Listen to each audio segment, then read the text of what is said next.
Hello students, good afternoon. कल मैंने आपको यूक्लिड विभाजन प्रमेय को समझाया था। आज अपन यूक्लिड विभाजन प्रमेय के ऊपर क्वेश्चन करेंगे। यूक्लिड विभाजन प्रमेय का दो धनात्मक पूर्णांकों के लिए अपन ने परिभाषित की, तो आज उसी प्रमेय का उपयोग करके हम कोई दो धनात्मक पूर्णांकों का महत्तम समापवर्तक यूक्लिड विभाजन प्रमेय की सहायता से ज्ञात करेंगे, जिसका बोर्ड में भी क्वेश्चन पूछा जाता है। तो अपना टॉपिक है यूक्लिड विभाजन प्रमेय से। यूक्लिड विभाजन प्रमेय से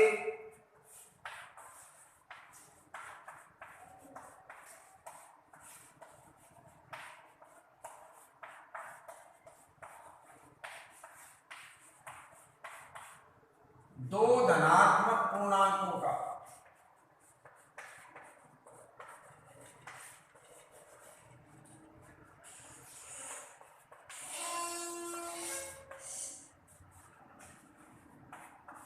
HCF मतलब महत्तम समापवर्तक ज्ञात करना,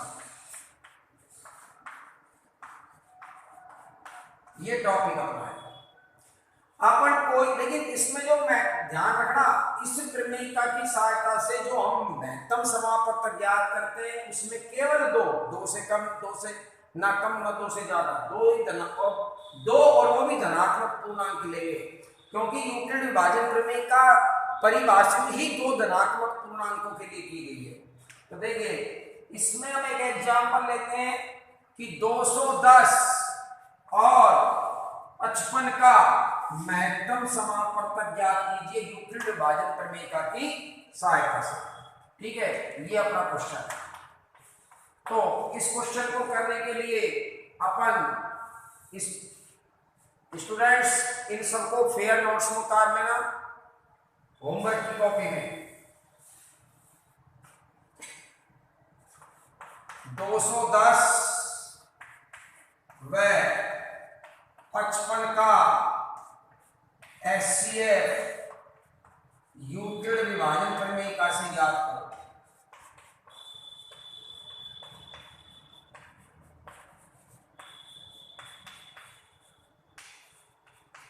यूक्लिड विभाजन प्रमेय का बोल दिया है, अगर यह साफ नहीं लिखा है तो यूक्लिड विभाजन प्रमेय से इन दोनों का HCF ज्ञात करना है। तो इसके लिए अपन इधर तो रफ काम करेंगे। अगर बोर्ड में भी प्रश्न आए तो भी ऐसे ही करना है, इधर रफ काम और इधर फेयर काम। यहाँ सबसे पहले चरण में हम लिखेंगे, ध्यान देना, चरण पहला जिसमें हम इन दोनों धनात्मक पूर्णांक है, 210 भी धनात्मक पूर्णांक है और 55 भी धनात्मक पूर्णांक है। तो सबसे पहले हम इन दोनों की तुलना करेंगे यूक्लिड विभाजन प्रमेय से कि भाई इनमें कौन सा बड़ा है कौन सा छोटा है। फिर सुन लीजिए, ये दो धनात्मक पूर्णांक है और यूक्लिड विभाजन प्रमेय से केवल और केवल दो धनात्मक पूर्णांकों का ही HCF ज्ञात किया जाता है। ज्ञात क्या कर रहे हैं? HCF मतलब महत्तम समापवर्तक। तो इसमें इसको ज्ञात करने के लिए इसको यूक्लिड विभाजन प्रमेय की सहायता से इनका HCF ज्ञात करने के लिए सबसे पहले इन दोनों का अपन तुलना करते हैं कि इनमें कौन बड़ा है कौन छोटा है। तो 210 बड़ा है किससे? 55 से। इसका मतलब ये देखो, ये मुंह जिधर की तरफ खुलता है वो बड़ा होता है, जितने बंद होता है उधर छोटा होता है। तो 210 इसको बोलते हैं गणित में ग्रेटर देन। क्या बोलते हैं? Greater than. हिंदी में बोलते हैं इसको बड़ा है, 210 बड़ा है 55 से, और अंग्रेजी में बोलेंगे 210 ग्रेटर देन 55। तो 210 बड़ा है 55 छोटा है। तो अब इसका रफ काम पहले चरण में क्या होगा, हम यहाँ 210 में 55 का भाग देंगे। ऐसे 210 बड़ा है 55 से, 55 छोटी राशि है, 210 बड़ी राशि है, तो 210 में 55 का भाग दीजिए। भाग जाएगा 3 बार, क्योंकि 4 बार आए, अगर 4 बार भाग दो 220 होंगे, वो 210 से बड़ी संख्या हो जाएगी। तो 3 पंजे 15, 3 पंजे 15 1 16, 10 में से 5 गए तो 5, और यहाँ रह गए 10, 10 में से 6 गए तो 4। हाँ जी, 45 बचे। अब देखिए, अब सूत्र बैठेगा। ये हमारा कल मैंने यूक्लिड विभाजन प्रमेय का आपने कल का वीडियो देखा होगा, ये हमारा भाज्य होता है। ये भाजक, ये भागफल है, ये शेषफल। और यूक्लिड विभाजन प्रमेय क्या कहती है? यूक्लिड विभाजन प्रमेय का से, यानी लिखेंगे यूक्लिड विभाजन प्रमेय का से।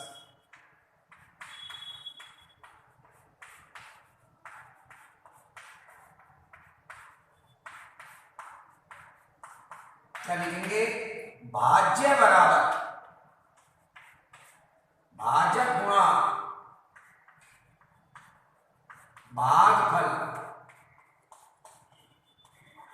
प्लस शेषफल।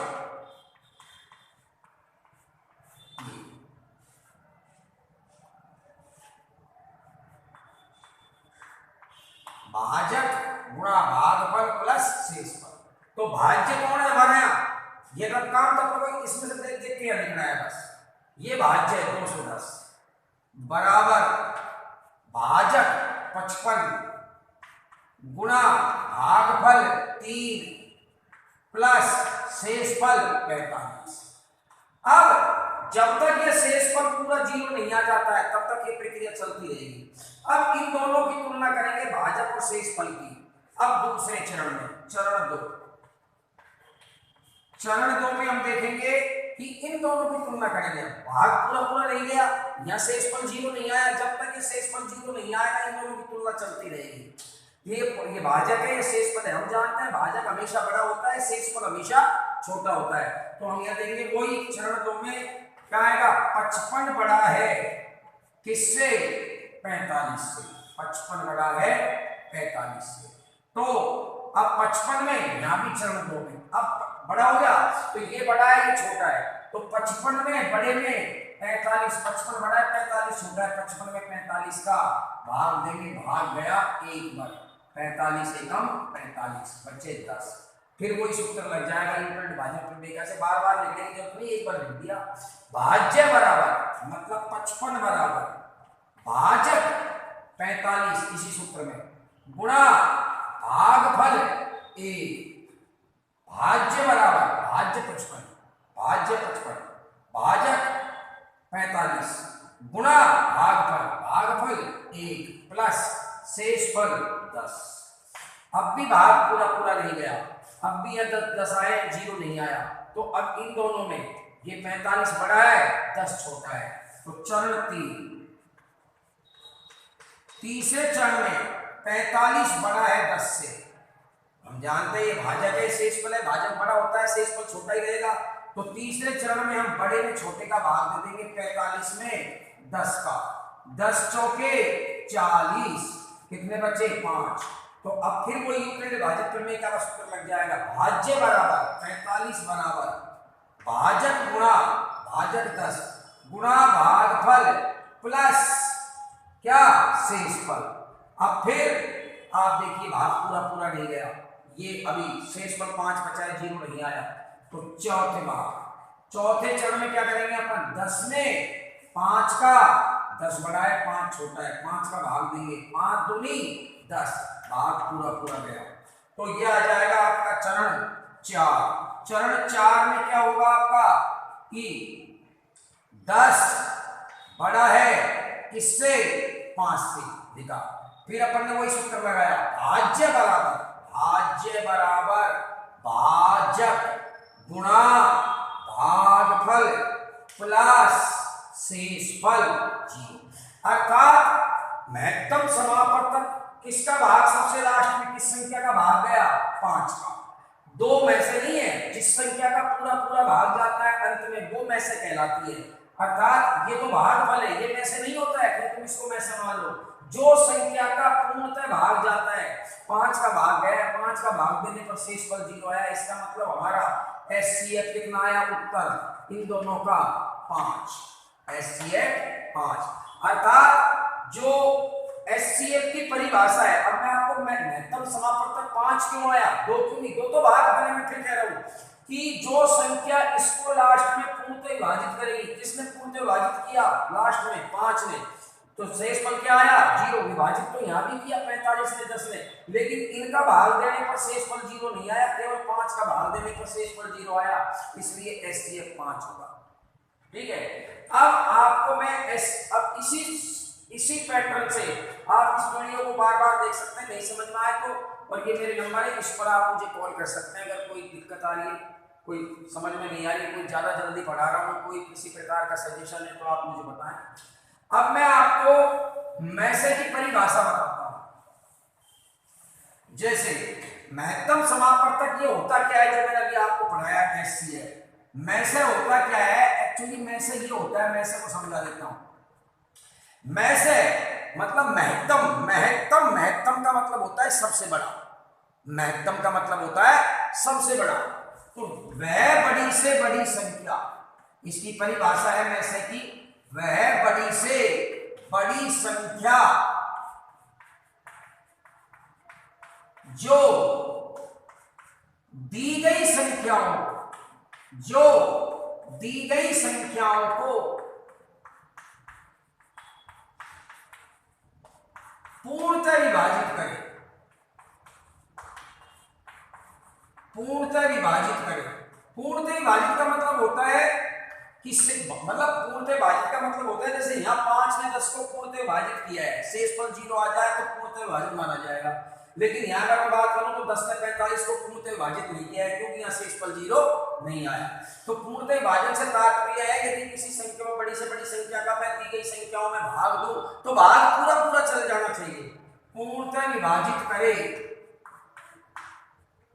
वह बड़ी से बड़ी संख्या जो दी गई संख्याओं को पूर्णतः विभाजित करे है, दी गई संख्याओं का मैसे कहलाती है, दी गई संख्याओं का मैसे कहलाती है, दी गई संख्याओं का मैसे कहलाती है। मैसे का मतलब महत्तम समापवर्तक, जिसको इंग्लिश में कहते हैं HCF, highest common factor, highest बड़ा, कॉमन उभयनिष्ठ फैक्टर गुणनखंड, ठीक है, सबसे बड़ा उभयनिष्ठ गुणनखंड मैसे कहलाता है। जैसे मैं आपको एक एग्जांपल दे देता हूं, जैसे 8 12 का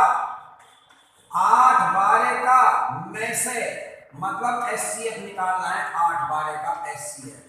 तो 8 12 का HCF देखिए, अब 8 को विभाजित कौन करती है, 8 12 के गुणनखंड कहते हैं 8। अब अपन को परिभाषा के अनुसार क्या करना है, वह बड़ी से बड़ी संख्या जो दी गई संख्याओं को, ये दोनों दी गई संख्या है, ये दोनों कैसी संख्या है, दी गई है, तो वह बड़ी से बड़ी संख्या जो इन दोनों संख्याओं को पूर्णतः विभाजित करे क्या कहलाएगी, इन दोनों का मैसे। फिर सुन लीजिए, ये दोनों दी गई संख्या है, ये दोनों ने, तो अब इनका मुझे मैसे निकालना है। मैसे क्या होती है, बड़ी से बड़ी संख्या। कौन सी बड़ी से बड़ी संख्या, जो दी गई संख्याओं को मतलब 8 और 12 को क्या करे, पूर्णतः विभाजित। अब 8 और 12 को तो पूर्णतः विभाजित 2 भी करता है और 4 भी करता है।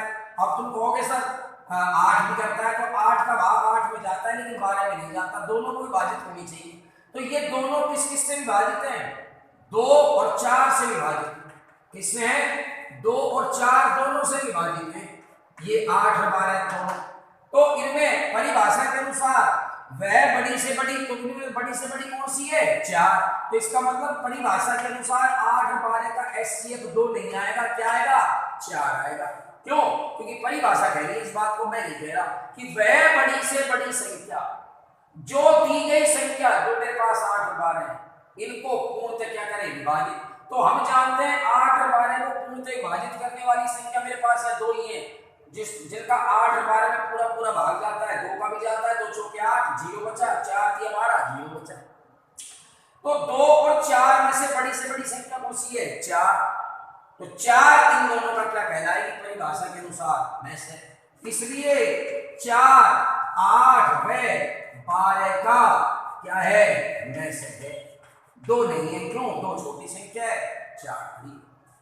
ठीक है, तो आज का ये मैं टॉपिक यही खत्म कर रहा हूं और इसको आप फेयर में उतारें, सवालों को उतारें, इस परिभाषा को उतारें, और मैंने मैसे भी समझा दिया आपको मैसे क्या चीज होती है। ठीक है, अब मैं आपको हमने टॉपिक पढ़ा 2 धनात्मक पूर्णांकों का HCF यूक्लिड विभाजन प्रमेय का सहायता से समझा दिया। अब आपको मैं 2 प्रश्न दे रहा हूं, इनको कल आप करना, और नहीं समझ में आए तो मेरे को एक बार इस नंबर पर कॉल कर लेना, पूछ लेना कि कोई भी दिक्कत हो, नहीं समझ में आया हो। पहला क्वेश्चन 420 व 130 का में से मतलब HCF यूक्लिड विभाजन प्रमेयिका से निकालो। यूक्लिड विभाजन प्रमेयिका से याद करो, जो मैंने समझाया ठीक उसी प्रकार।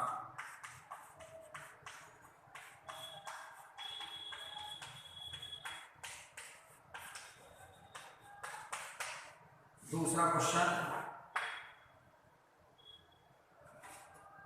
135 व 225 का सेम यही प्रश्न है। इनका मैच है वही यूक्लिड विभाजन प्रमेयिका से आपको निकालना है। जैसे मैंने एग्जाम्पल समझाया अभी आपको, उस एग्जाम्पल को समझ के इस दोनों क्वेश्चनों को करना है। नहीं आए कोई वीडियो में कमी नहीं, जल्दी पढ़ाया, इसी प्रकार का सजेशन है। इस नंबर पर मुझे होता है 992853 849 992853 849। थैंक यू, आज इतना ही।